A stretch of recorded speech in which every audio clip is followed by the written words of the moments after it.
Well, I think you just said it. Isn't that a challenge, right? I mean, we're all blessed to have a vehicle to get across town, to get to places that we need to get a resource that we need at the right time. To bring those resources into the rescue mission, I can't speak to what it was like before, but it makes total sense to me. If you want people to move up, they're going to need some resources to get there.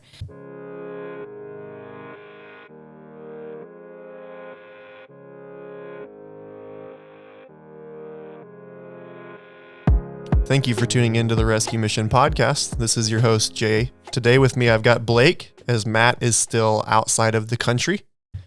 We've got Dave Pitcher from the Rescue Mission's Outreach Program, and we've got Christine Kelty, who is the PBHI Program Manager. And I want to clarify at the beginning of this episode some of the internal language that we'll be using. Parkview Behavioral Health Institute is sometimes what we refer to as PBH or PBHI, and you may catch us saying Outreach, which is the Rescue Mission's mental health services. But today we want to discuss what the Rescue Mission is doing to serve those that are experiencing a mental health crisis. When they come to the Rescue Mission, it can be pretty complex to be facing homelessness and mental health struggles. So we're going to talk about our mental health services today, or what we talk to internally as the Outreach Program. So Dave, thanks for coming on the podcast today. How are you? I'm great. Thanks for having me. You look uncomfortable. Well, I'm trying not to be uncomfortable. I think I'm just waiting for Matt to come back. So I think he'll be back in the country around 3:30 this afternoon. When does he come back to work? I don't know when he comes back to work. He doesn't know. He's just going to show up. Right. He sent me pictures of the little girl they adopted, and she is absolutely adorable. They're awesome. They're amazing pictures. You can tell. It's neat to see the pictures and see how excited they look. You can tell through the pictures that they are super excited about this, and that's awesome. So Dave, what is the Outreach Program or mental health services program? Yeah, the Outreach Program is this incredible dynamic relationship that the Rescue Mission has with Parkview Behavioral Health Institute. One of the things that we noticed a little over a year ago was that, well, we've been noticing it for some time, was that individuals suffering from a mental health crisis or just struggling with mental illness were just radically underserved in our community, and specifically at the Rescue Mission, we did not have a program specifically designed to meet these individuals' needs. So, Pastor Donovan, myself, Christine, we've all been working together for some time now, and the Outreach Program as it exists first rolled out December the 13th of 2021, and we had a very small dorm with about 20-some bunks in it. Nothing was going on in 2021, was it? Right. Yeah. Yeah. It was a challenging time, as we all know. And now we have 2 dorms, 48 bunks, a large amount of individuals who are just able to get both Parkview Behavioral Health Institute services and Rescue Mission services in programming here at 404 East Washington Boulevard. So when you get into the nitty-gritty, what are some of these services that we talk about that people are experiencing? Like, how are we serving them now differently than we were before the Outreach Program existed? Mm-hmm. Yeah, so before, our case management team and our long-term, our short-term program, they would occasionally connect individuals, say, with PBHI, or they would look for, getting them psychological care, psychiatric care, things of that nature. But it wasn't at the top of the list. Now, we are able to, thanks to Christine's incredible efforts, and I can let her speak maybe more about this here in a moment, we have on-site Parkview case management now. We have on-site Parkview counseling now. We have on-site Parkview intakes now in our Community Resource Center. We have incredible in-person appointment advocacy from 3 full-time, fully dedicated staff members in the outreach team. And it's going really well. We're seeing incredible strides. Good. Chris, go ahead. I was going to say, wasn't part of it too, there were a lot of individuals we just couldn't serve. So a lot of times we would say, yep, thanks for staying the night. Happy you got your meal. Unfortunately, we need you to leave for the day. You can come back tomorrow night and have another bed night. And then after doing that for so long, they'd have to be out for so long. And we just weren't able to offer them basically any of the actual services they need. So we were kind of doing what we tell the community we don't, which is just putting a quick Band-Aid on it. But now we're able to actually get into the core problems and issues. Isn't that true? Yeah, absolutely. Some of the behaviors associated with, serious mental illness, presented themselves in such a way that we weren't able to serve those individuals in programming or sometimes even the emergency shelter at the rescue mission. It requires a kind of specifically skilled staff and a very specific approach to be able to say, hey, these behaviors, while, inappropriate or difficult, sometimes even bordering on unsafe, now we're able to say, hey, we have this partnership with Parkview. We have these teams, the ACE team, the ACT team, other resources that we're able to draw on in the community. So we're able to come together and to be able to serve these individuals in crisis, to be able to de-escalate situations, to make it safe for them to be at the rescue mission and continue to receive programmatic services. Yeah. Christine, thanks for coming on the podcast today. And I just want to thank you for all that you've done in helping us with the outreach program. And I know when I was working in our mental health services that I learned a ton just being in our meetings together. So I'm going to come in with a relatively heavy question straight out of the gate. But what are some of the misconceptions that people may have about serving those facing a mental health crisis? Oh, that is a loaded question. Thanks, Jay. I think it's just a different mindset, right? So people have, you see strange behaviors like Dave mentioned. Maybe somebody talks to themselves. Maybe somebody talks to the air. Maybe somebody talks about God a little bit too much, makes people uncomfortable. Maybe they're in somebody's personal space. So that in itself is uncomfortable, right? And then to think about that it's temporary, or that it can go away, or that, all medication is going to take care of all of it, which, we know it doesn't quite cover everything all the time. And that people can get better or choose not to do those things, choose not to hear voices, choose not to talk about God, choose not to think the government's out to get them. And I think those are common misconceptions that people have. What are some tips that we could give someone that may have a loved one that they're close to, or they're somebody they care about that's facing a really severe mental health crisis? What would kind of be the first step in reaching out to them and serving them? Reaching out to our PBHI hotline. We have a crisis line 24/7, which is 373-7500 that they can call and get the help they need. We have a mobile team that can come out during business hours, 8 to 8, or we have other options in the evenings as well. But first, get some help for that person. Yeah. Don't think it's just going to go away on its own. To add to that, what would you encourage or help someone understand maybe that's struggling to make that choice? They've been the ones serving their family member or even friend as best they could, but maybe not able to provide them what they needed, but they don't want to make the call, or they don't want to take the next step to maybe get them into a program or something that could help, with that crisis they're experiencing. What would you what would you say to encourage that individual to make that call or to make the decision to get the help needed? I think it's difficult to do on your own. I think we all get frustrated with family at times, even if they don't have a mental illness, right? We all get frustrated with our family at times. And I think you need sometimes some outside perspective. You have a long history with that individual, whether that be good or bad, and maybe you're really supportive, but that person needs someone else to talk to, someone else to listen to. And just some outside perspective. As you are in the middle of it, sometimes it's good to have somebody else take over and look at what's going on. Yeah. So Dave, in the last year, the outreach program has doubled. What does that look like as far as the growth and kind of how the outreach program has transformed from what it was to what it is now? Yeah. Before December the 13th, we were starting to work with individuals with mental illness, and we didn't have any dedicated staff on site. We didn't have any of the resources from Parkview specifically on site. So December the 13th, 2021 was a radical change. And as this program, the outreach program has grown, we've been able to see just incredible changes. So that in-person appointment advocacy that I talked about, where our staff, where the rescue mission staff actually goes to these appointments with the men that are in the program, they'll take them to the appointment, they'll provide that transportation, they'll go inside, they'll help them check in, they'll help them answer the introductory questionnaires that we all might take for granted that it's easy for us to maybe fill out, right? A little bit stressful sometimes, but it's not something that we worry about. Well, for some of the men that we serve, they might not be able to read as well, or they might not be able to process the information just in those introductory assessments.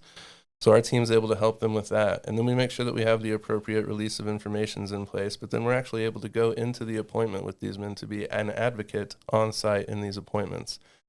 That's something that is a radical change for us. That's not ever anything that the rescue mission was able to do in the past. That's something very unique to the outreach program. So we're able to go in and speak with, for instance, a psychiatrist and say, hey, here's the pattern of, non-compliance that we've had with this individual taking this medication. We want you to be aware of that, right? So this might not be something that the individual would be able to or perhaps want to express, but it's something that they have approved for us, with the release of information to be able to share with this provider so that we're able to be fully honest and fully open for the betterment of that individual. On the note of growth, this is a question for both of you. Where would you hope to see this program go in the next 2 to 5 years? Is it where it needs to be and it's just the more individuals we can help, it will grow organically? Or are there other things you would like to see come alongside the program to really help support those individuals? Okay, my wish list. Yeah. I would love it if we could get a psychiatric provider on site, at least some partial time. I think we're looking forward to maybe growing to the Caris House eventually, and we have a heart to reach women as well that we know that are experiencing very similar crises. So I hope to see this model become a model for other homeless shelters as well. Yeah, I would definitely say so. We're starting to bring in some of our team members from the Caris House to kind of expose them to what's happening at 404 in the outreach program so that we can begin those first steps as far as growing to be able to provide these outreach services to the women and children that we serve.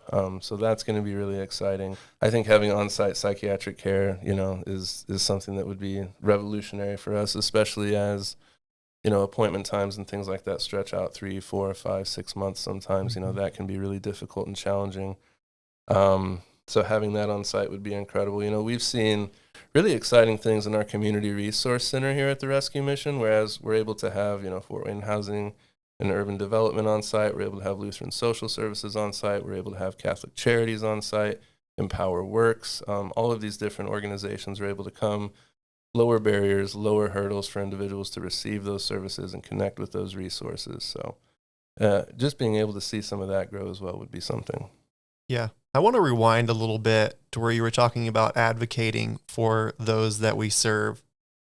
I think a common misconception is, and this was funny because I was out promoting the podcast on Friday and went to a local business and gave them a flyer for the Rescue Mission podcast, and they said, "Hey, we would love to hear an episode about the misconceptions of the people that you serve. Like, what are just some of the myths that people believe about those that you serve?"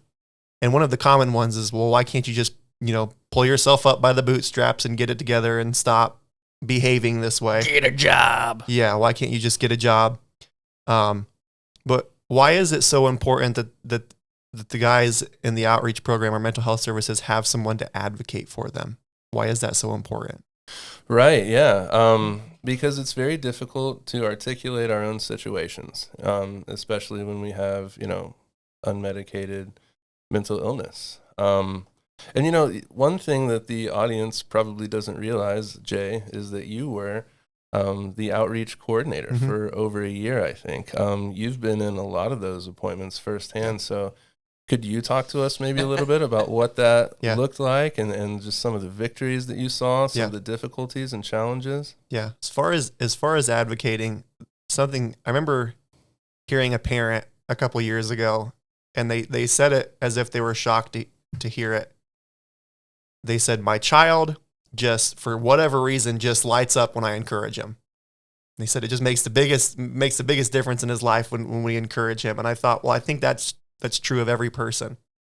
And what I've seen in the outreach program is so many of these people don't have anybody advocating for them. We have family in our lives. We have loved ones in our personal lives that kind of encourage us when we're struggling and things like that. But I would say the majority or all of the population that we're serving here doesn't have anybody in their lives advocating for them anymore. So even making that first appointment where you could be coming to grips with the fact that you may have a serious mental illness that needs addressed, having someone help you make that appointment can be helpful. Having somebody go to that appointment with you can be helpful. And then processing through that one of the greatest things about the outreach program is just the availability of the case managers to those that we serve because of the smaller caseloads that we have. Is when I was the outreach coordinator, I had an open door policy. If you needed to come to my office and talk to me about something and process through with me, like I was available to do that with you. And I remember it just makes such a big difference in these guys' lives just to have somebody there for them that believes in them, that believes that they can accomplish these things, that believes that they can get a grips on the mental illness that they're facing. And I've been dealing with, I was diagnosed with severe major depressive order a few months ago. So when I relayed that to the guys, like, hey, you're not the only one that struggles with mental illness, and we can process through this together. That was encouraging to them to say, hey, you're not the only one that's going through this, and we can figure this out together. That to me was the importance of advocating. Mm-hmm. Oh, I heard a quote the other day. It's who saves the heroes. Yeah. So basically, when you're the person out there helping other individuals, a lot of times it's easy to forget you might be a person that needs to be saved or needs help because you look at a hero, or you look at someone, firefighters, please, you fill in the blank. They're doing a lot for other individuals, and a lot of those people are unwilling to ask for the help when they need it themselves. So being open to that, and like Jay said, admitting, hey, I'm struggling through things too as well. Like, let's talk through this together is huge. I think another big part of it is building that trust. Yeah. A lot of these individuals have never had anyone they can rely on. Even their parents have let them down or broken trust, or, I'm not sure of everyone's story, but it's definitely a trust factor, and getting them to understand you're there actually to help them versus just being another voice to try to hold them down or control them or whatever that would be, I think is huge part of that advocacy. Yeah, I think we see, community is really what we're talking about, like just how incredibly important a community is, especially a community comprised of individuals that you can trust, right? One of the things that helps us build community in the outreach program are the classes that we offer every day. So we have a substance abuse recovery class for individuals that might struggle with substance abuse disorder. We have a computer class that really teaches the basics of computing with varying levels of difficulty, just kind of meeting individuals where they are. That was actually one of the courses that Jay implemented, which we're very grateful for. We have an alpha course, which basically lays out a basic fundamental approach to the gospel of Jesus Christ, which is a really beautiful class where guys are able to come together. They eat for about 20 minutes and hang out, build that community. They watch a video for 20 minutes that kind of exposes something about the gospel, some truth. And then they have 20 minutes of conversation about it, where as long as you're being respectful, any question or comment is welcomed in that space. So we offer a class on Mondays, but actually, Christine, it's your team that offers that class. Yeah, we offer the illness management and recovery. So some basic information about your mental illness, how do you manage it, and how do you stay in recovery with it. I'd like to go back to kind of misconceptions we talked about earlier. And Christine, I'd like you to answer this one of what's something that you discovered when you started working with the rescue mission that maybe is a misconception in the community? And it doesn't even have to be about those we serve. It could be about the mission as a whole. I would just love to hear your thoughts of now that you're working with us and understand maybe, our passion and hearts, just something that maybe surprised you, or even you were like happy to find out, oh, that's great that they do that. That's a good question. I think a misconception, at least from our side, was our people that I'm speaking about, our people with mental illness and substance abuse would come and then they'd get kicked out, right? Like that's what we know. That from outside, that's the conception we knew. I have a lot of respect for what I describe to other people as controlling chaos. So there's an unknown number of gentlemen who are going to arrive every day with unknown issues that you won't foresee coming. And then trying to control that and balance that with all the needs of the individuals who are, in your different programs, and trying to run an emergency shelter, in my mind, that's got to be a huge challenge. I know that working with Dave, and he was the emergency kind of bed night coordinator, you have the heart for it. You want to make it so people can stay, but I understand at times that's beyond our control, right? That may be even beyond my control as a mental health professional. So I think that conception that, people can't stay was my biggest misconception. Yeah. I mean, those are difficult things when people have to be asked to leave. And the primary question that it always comes back to for us is it what is the safety? Like, how can we assess the safety of this situation and this individual? Is it safe for this person to be here? Sometimes behaviors present and it's not safe for that individual, or particularly safe for others to be around that individual at the rescue mission. And then we do have to make difficult decisions to ask people to leave, but always with the hope that they'll be able to return. Mm-hmm. What are some of the challenges that may come up when you're starting a mental health program? If somebody were listening to this, maybe they work for a mission or a homeless shelter. What are some of the challenges that may come up when you're just starting this out that you would pass on to somebody knowing what you know now? I think one of the things that that we learned is that you are as strong as your partnerships. Just the strength and the diversity of resources that Christine and her team have brought to the rescue mission have really made this an incredible success. We have been prayerfully pursuing something like this for years, so to see it finally come together is just it's a gift from God, and it's incredible. So I would definitely say reach out to your local mental health care providers, get those professionals on board. I think recognizing that we couldn't do it all on our own was a big deal, was very important. And but also recognizing that we did have things to bring to the table. And so the second part of that, I guess, would be sure to build the right team. Make sure that you on site have the right team of individuals that you can fully dedicate to a program like this. Make sure that they have the appropriate training and education to be able to serve individuals with mental illness. Well, and avoid duplication of services. I think our partnership with PBH was so important because we saw, hey, there's already a service out there for these individuals. We just need to more readily connect them to it before we expect them to be a part of it. So partnering with them, bringing PBH into the mission allowed for that connection. I think a big issue a lot of nonprofits have, especially in smaller communities, is just there are 7 different nonprofits doing the same problem or trying to solve the same problem. And it's like work together to solve different areas of the problem. The CRC is a great example of that and what we built in this building. And I'd love for you to talk about that a little more too, Dave, on just the importance of that. Christine, you can as well, and how it's helped you guys really connect the individuals we serve with all of the services within the community versus before it was, okay, here's a bus pass, go down the street, go here, then you're going to have to go across town to go here, and then, come back tonight and we'll give you another bed for the night. Well, I think you just said it. Isn't that a challenge, right? I mean, we're all blessed to have a vehicle to get across town, to get to places that we need to get a resource that we need at the right time. To bring those resources into the rescue mission, I can't speak to what it was like before, but it makes total sense to me. If you want people to move up, they're going to need some resources to get there. And so bringing those resources in, that just makes sense. I think it's a great idea. What I loved is one day I was leaving, probably last winter, I think, and, looking in the CRC and seeing all the offices filled with people meeting with clients and providing all these resources. I mean, that just has to warm your heart. Yeah, so our Community Resource Center is 4 offices and a conference room, as well as a row of computers. And we have one of those offices fully dedicated to Parkview and Parkview staff, so Christine's team, but they also sometimes use some of the other offices as well.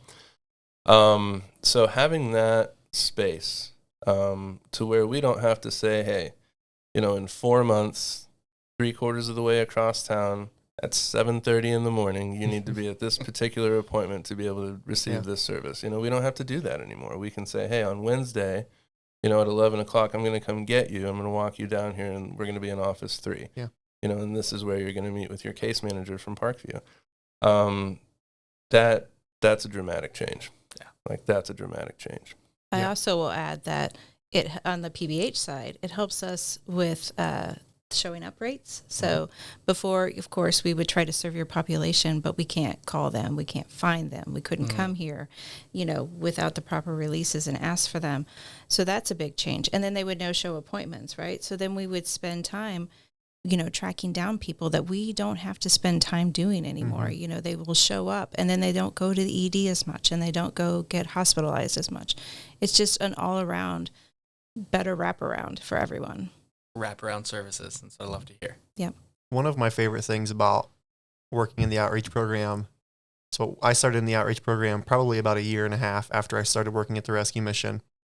And it was seeing guys that in the past were beyond their level of care, getting services, getting help, getting on medication, and succeeding. Like there have been guys that have graduated, that have transitioned out to independent housing that I just didn't know at one point in time how we could serve them or what we could do for them, but now we're providing them with services and means. So I want to ask both of you, what are some of the wins and the positive things that you have seen come out of the outreach program? We don't have to get specific with names or anything like that. Maybe there's a couple things that jump out at you of what we've accomplished with the outreach program so far. Every graduation is a win. And I think those graduation ceremonies, so I will share this piece. One of our first graduation ceremonies, I was like, okay, we're going to do this graduation thing that Dave thought was a good idea, and I'll just go along with it. And I'm going to just say some things and, whatever, I'll do it. You go, and our client is sitting there and we're saying all the great things about, one, the outreach program, but then all the great things about the client, like the case manager from the outreach program who really knows the person, the staff from PBHI, they talk about the great person. And at the end, everyone claps for that person. So think about that for a minute. I mean, I think I might tear up thinking about it, but how many of us get that in our lives? Yeah. One. I mean, just you and I, right? That a room full of people clap for you and are excited for your accomplishments. But then think about somebody who was like the forgotten of society, like they were homeless, they had mental illness, they were hard to deal with in the beginning because of what was going on with them. And they get a room full of people to clap for them. How exciting is that? How cool is that? How uplifting is that? Yeah, those graduations they're really exciting. I think, and we had even talked about, I'll kind of group this together with a question earlier that was like, where could the outreach program go from here, right, in the next couple of years? I think one of the things that we have really seen is that individuals who have not been successful in other programs at the rescue mission, who have been successful in the outreach program, was because they did not fully address that mental health aspect. So we've seen when individuals are able to get on, the correct medications, when they're regularly seeing a counselor, when they're regularly seeing a psychiatrist, when they have that in-person inpatient advocacy, we see radical changes. So I think that there is a huge percentage of individuals who go into our other programming at the rescue mission who, if they start in outreach, and we've seen this succeed, they have just a massively better chance of succeeding in the other programs at the rescue mission. So one of the things that we'll do, Christine talked about our graduations. Sometimes when an individual graduates from the outreach program, they move into their own apartment.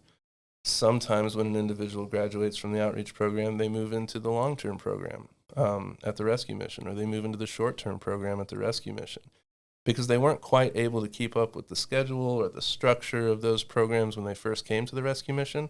But after getting that stability, that foundation and outreach, now they're able to move forward and become a full part of what we call our restoration house, our other men's programming. So I think that there's a huge potential for growth there, just as sort of like the first steps in programming at the rescue mission really looking like outreach.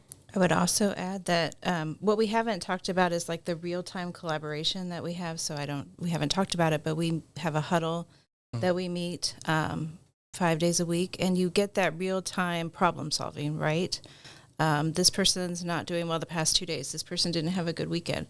What can we do in the moment to kind of head this off at the pass before it becomes a major ordeal for us? Yeah, I love that you brought that up, because every morning at 8:30 in the morning, we're in that conference room in the CRC, and we've got our team from the rescue mission, we've got team members from Parkview, and we're really coming together, and we go through every single man that's in the outreach program, name by name, line by line. We talk about what's going on with them, their upcoming appointments, how we're collaborating as a team to serve them, where they're at in the program every single day.